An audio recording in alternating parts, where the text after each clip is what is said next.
Assalamualaikum warahmatullahi wabarakatuh. Halo teman-teman semua. Pada kesempatan kali ini, kami akan membahas sebuah topik yang dekat dengan kehidupan sehari-hari, khususnya di sektor pertanian dan lingkungan. Topik ini penting karena berkaitan langsung dengan bagaimana potensi alam yang kita miliki dapat dikelola lebih baik. Indonesia memiliki potensi pertanian yang sangat besar, namun tanpa pengelolaan yang tepat, hasil panen dan limbah pertanian justru dapat menimbulkan permasalahan ekonomi dan lingkungan. Nah, melalui video ini, kami akan memaparkan bagaimana konsep hilirisasi dapat menjadi solusi yang bernilai dan berkelanjutan. Perkenalkan, kami dari kelompok yang beranggotakan saya sendiri, Sakila Awalia Pasa, lalu ada rekan saya Tiara Nurhamni dan Afwa Laila Istiqomah Heri. Pada kesempatan ini, kami akan mempresentasikan analisis hilirisasi di sektor pertanian yang mencakup dua fokus utama, yaitu pengolahan buah nanas menjadi minuman limun nanas, serta pemanfaatan limbah pertanian menjadi ekoenzim dan kompos. Untuk memahami pentingnya kedua inovasi tersebut, maka kami akan paparkan latar belakang dari masing-masing yang diusulkan. Pembahasan pertama akan dimulai dari hilirisasi buah nanas menjadi minuman nanas. Buah nanas merupakan salah satu komoditas pertanian yang produksinya melimpah di berbagai daerah. Namun, nanas memiliki kelemahan utama, yaitu mudah rusak dan memiliki umur simpan yang pendek. Kondisi ini sering menimbulkan kerugian bagi para petani apabila hasil panennya tidak segera diolah atau dipasarkan.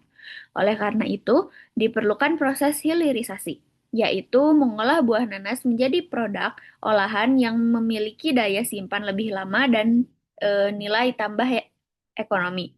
Salah satu bentuk hilirisasi yang potensial adalah pengolahan nanas menjadi minuman limun nanas. Produk ini bersifat segar, menyehatkan, serta memiliki peluang pasar yang besar karena sejalan dengan tren konsumsi minuman alami yang sehat. Berdasarkan potensi dan peluang tersebut, diperlukan perencanaan yang lebih matang lagi agar usaha limun nanas dapat dijalankan secara berkelanjutan. Oleh karena itu, saya akan menjelaskan aspek manajemen strategis dari hilirisasi buah nanas ini. Nah, dari aspek manajemen strategis, usaha limun nanas ini memiliki visi untuk menjadi produk minuman lokal berbasis buah unggulan yang dikenal luas karena kesegaran dan kualitasnya. Misi usaha ini adalah mengolah buah nanas menjadi minuman sehat dan terjangkau bagi masyarakat, sekaligus meningkatkan nilai ekonomi buah nanas lokal. Nah, strategi bisnis yang diterapkan adalah strategi diferensiasi, yaitu menawarkan minuman dengan cita rasa segar alami tanpa menggunakan bahan pengawet. Target pasar utama ini adalah remaja hingga dewasa yang peduli terhadap kesehatan dan gaya hidup modern. Produk ini dipasarkan melalui saluran online seperti media sosial dan e-commerce, serta saluran offline seperti toko dan kafe, guna menjangkau konsumen secara lebih luas. Nah, setelah mengetahui arah dan strategi yang sudah dirancang, langkah berikutnya adalah bagaimana produk ini dapat diperkenalkan dan dipasarkan kepada konsumen. Oleh karena itu, pembahasan selanjutnya mengenai manajemen pemasaran akan disampaikan oleh rekan saya, Tiara Nurhamni. Saya persilahkan. Baik, terima kasih kepada moderator atas kesempatan yang telah diberikan. Selanjutnya, saya di sini akan memaparkan mengenai aspek pemasaran dari usaha minuman limun nanas. Di sini ada manajemen pemasarannya, yang mana peluang pasar usaha ini dinilai cukup besar seiring dengan meningkatnya tren konsumsi minuman sehat dan alami. Kesadaran masyarakat terhadap pentingnya gaya hidup sehat ini mendorong meningkatnya permintaan produk minuman berbahan dasar buah.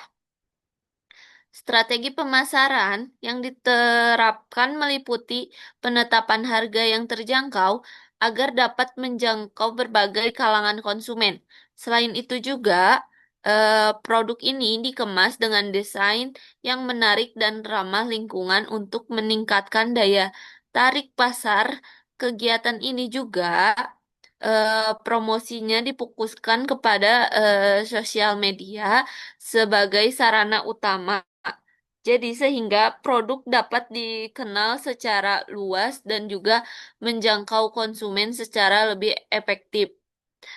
Setelah membahas bagaimana strategi pemasaran ini dijalankan, selanjutnya akan dipaparkan aspek manajemen keuangan untuk melihat kelayakan usaha ini dari sisi finansial. Baik, selanjutnya ada manajemen keuangan, yang mana aspek keuangan ini, kebutuhan modal awal usaha ini meliputi pembelian bahan baku nanas, pengadaan peralatan produksi, serta biaya untuk kemasan dan distribusi produk. Struktur biaya ini dirancang secara efisien agar dapat menekankan pengeluaran sejak awal usaha. Biaya produksi relatif ini sangatlah rendah karena bahan baku nanas mudah diperoleh dan tersedia secara lokal. Dengan kondisi tersebut, usaha ini memiliki potensi margin keuntungan yang stabil. Selain itu juga, usaha ini diproyeksikan mampu mencapai titik impas atau break-even point dalam jangka waktu yang sangat amat relatif, sehingga menunjukkan bahwa usaha ini layak untuk dijalankan secara finansial. Selain itu juga, adapun keberhasilan usaha ini juga sangat ditentukan oleh pengelolaan sumber daya manusia. Oleh karena itu, berikutnya disampaikan aspek manajemen sumber daya manusia. Selanjutnya, dalam aspek sumber daya manusia ini, usaha ini dibutuhkan tenaga kerja yang terbagi pada berbagai bagian, yaitu ada produksi, pengemasan, pemasaran. Nah, dari setiap tenaga kerja tersebut memiliki peran dan tanggung jawab yang jelas dan sesuai dengan tugasnya masing-masing. Pengelolaan sumber daya manusia ini dilakukan melalui pembagian tugas yang terstruktur. Penerapan sistem ini kerja juga sangatlah sederhana, serta pemberian pelatihan terkait kebersihan dan juga keamanan pangan. Dengan pengelolaan SDM yang baik dan juga kualitas produk dapat tetap terjaga dan juga proses produksi juga dapat berjalan secara efisiensi. Mungkin itu saja yang dapat saya sampaikan. Saya kembalikan lagi kepada moderator. Baik, terima kasih kepada Tiara Nurhamni. Selanjutnya, pemaparan yang selanjutnya akan disampaikan oleh Saudari Afwa. Kepadanya saya persilahkan. Baik, terima kasih kepada moderator. Saya akan memaparkan tentang legalitas. Dari aspek legalitas, usaha minuman limun nanas memerlukan beberapa perizinan sebagai dasar operasional yang sah. Perizinan tersebut meliputi nomor induk berusaha atau NIB, kemudian ada sertifikasi pangan industri rumah tangga atau PIRT, serta label halal guna menjamin keamanan dan kehalalan produk. Selain itu, pelaku usaha juga wajib mematuhi standar keamanan pangan yang berlaku, mencantumkan informasi komposisi produk, serta tanggal kadaluarsa pada kemasan. Pemenuhan aspek legalitas ini bertujuan untuk meningkatkan kepercayaan konsumen serta memastikan usaha dapat berjalan secara berkelanjutan. Setelah memastikan aspek legalitas terpenuhi, selanjutnya perlu diperhatikan berbagai potensi risiko yang mungkin dihadapi dalam menjalankan usaha ini. Selanjutnya, pembahasan selanjutnya yaitu tentang manajemen risiko. Dalam pelaksanaannya, usaha minuman limun nanas berpotensi menghadapi berbagai risiko, di antaranya fluktuasi harga bahan baku nanas ini bisa mengalami perubahan. Kemudian risiko produk kurang diminati oleh pasar, serta potensi kerusakan produk selama proses produksi dan distribusi. Untuk meminimalkan risiko tersebut, dilakukan upaya mitigasi melalui kerjasama dengan pemasok guna menjaga stabilitas harga bahan baku, inovasi rasa agar produk tetap menarik bagi konsumen, serta menerapkan manajemen stok yang baik. Dengan langkah-langkah ini, potensi kerugian dapat ditekan secara optimal. Oke, baik, selanjutnya saya kembalikan kepada moderator. Baik, terima kasih kepada Saudari Ahwa. Nah, setelah membahas hilirisasi buah nanas tadi, pembahasan ini akan beralih menjadi pemanfaatan limbah pertanian menjadi ekoenzim dan kompos. Nah, setiap harinya, sektor pertanian ini menghasilkan limbah organik dalam jumlah yang cukup besar, seperti daun, bonggol tanaman, dan kulit buah. Sayangnya, sebagian besar limbah ini masih terbuang sia-sia dan bahkan menjadi permasalahan lingkungan yang tidak dikelola dengan baik. Limbah organik ini dapat menimbulkan pencemaran, bau tidak sedap, serta menurunkan kualitas lingkungan sekitar. Padahal, di balik permasalahan tersebut, limbah organik memiliki potensi besar dan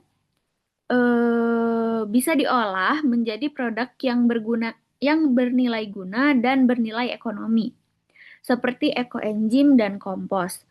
Melalui proses hilirisasi, limbah pertanian dapat dimanfaatkan kembali sehingga tidak hanya mengurangi jumlah sampah, tetapi juga menghadirkan solusi yang berkelanjutan bagi berbagai sektor pertanian dan lingkungan. Namun, potensi ini saja tidak cukup. Tanpa perencanaan dan strategi yang tepat, limbah organik ini tidak akan berjalan optimal. Nah, hal ini yang akan mendasarkan pentingnya penerapan manajemen strategis dalam usaha ini. Nah, dari aspek manajemen strategis, usaha ini memiliki visi untuk mewujudkan kegiatan hilirisasi limbah organik yang ramah lingkungan dan berkelanjutan, serta menjadi pelopor dalam pengembangan produk pertanian hijau.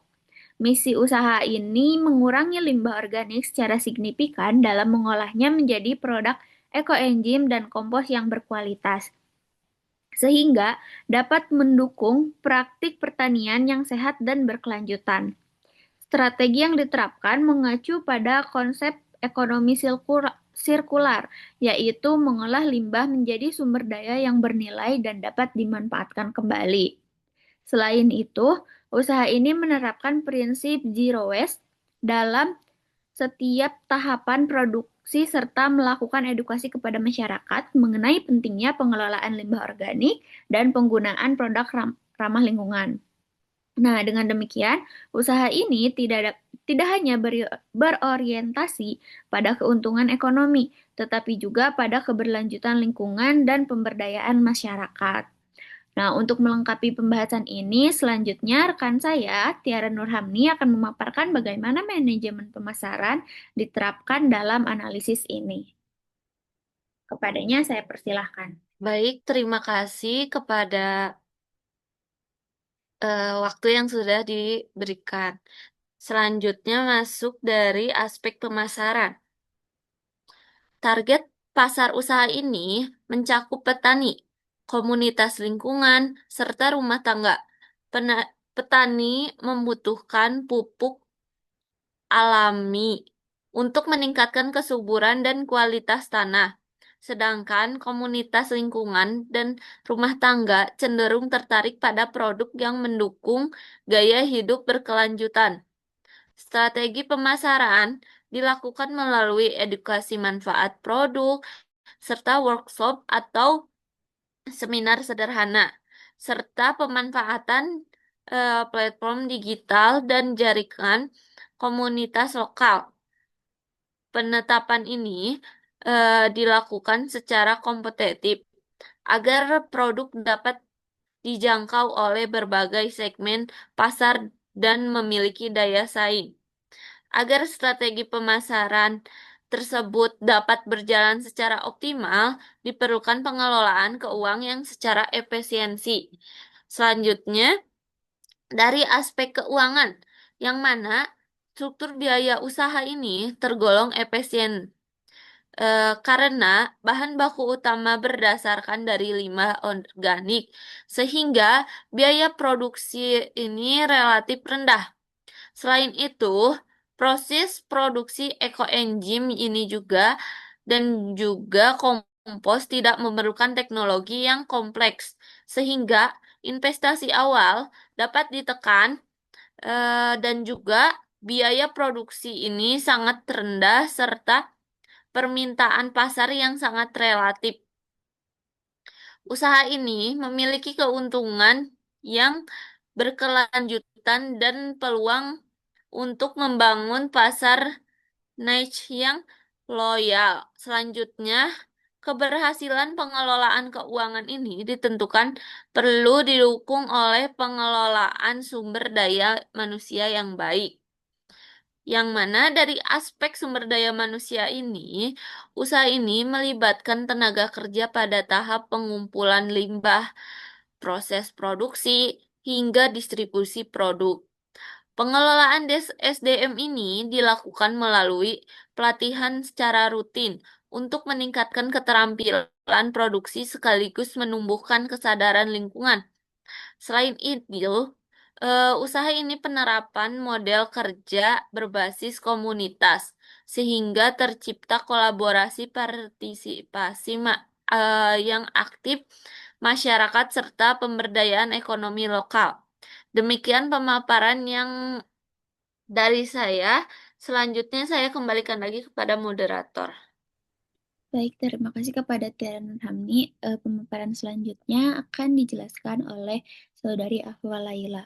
Kepadanya saya persilahkan. Terima kasih kepada moderator atas waktunya. Selain memberikan manfaat dari sisi material dan ekonomi, usaha ini juga memberikan kontribusi nyata terhadap lingkungan. Dampak bagi lingkungan ini, usaha hilirisasi limbah organik ini memberikan dampak positif bagi lingkungan, diantaranya mengurangi volume sampah organik yang berpotensi mencemari lingkungan, menghasilkan pupuk alami yang berkualitas, serta mendukung sistem pertanian yang lebih berkelanjutan dan ramah lingkungan. Dengan demikian, usaha ini tidak hanya berorientasi pada keuntungan ekonomi, tetapi juga berkontribusi terhadap pelestarian lingkungan dan upaya pengelolaan limbah yang lebih bertanggung jawab. Berdasarkan dampak yang telah dipaparkan tersebut, dapat ditarik kesimpulan bahwa analisis dari berbagai aspek, mulai dari manajemen strategis, pemasaran, keuangan, sumber daya manusia, hingga dampak lingkungan, dapat disimpulkan bahwa usaha hilirisasi limbah pertanian menjadi ekoenzim dan kompos layak untuk dijalankan, baik dari sisi ekonomi maupun ekologi. Sebagai penutup, usaha ini diharapkan dapat menjadi solusi berkelanjutan dalam pengelolaan limbah pertanian, sekaligus memberikan manfaat nyata bagi masyarakat dan lingkungan. Demikian pemaparan yang dapat saya sampaikan. Saya kembalikan ke moderator. Baik, terima kasih kepada Saudari Afwa. Baik teman-teman semua, demikianlah pemaparan yang dapat kelompok kami sampaikan. Semoga gagasan yang kami sampaikan dapat bermanfaat bagi kita semua. Assalamualaikum warahmatullahi wabarakatuh.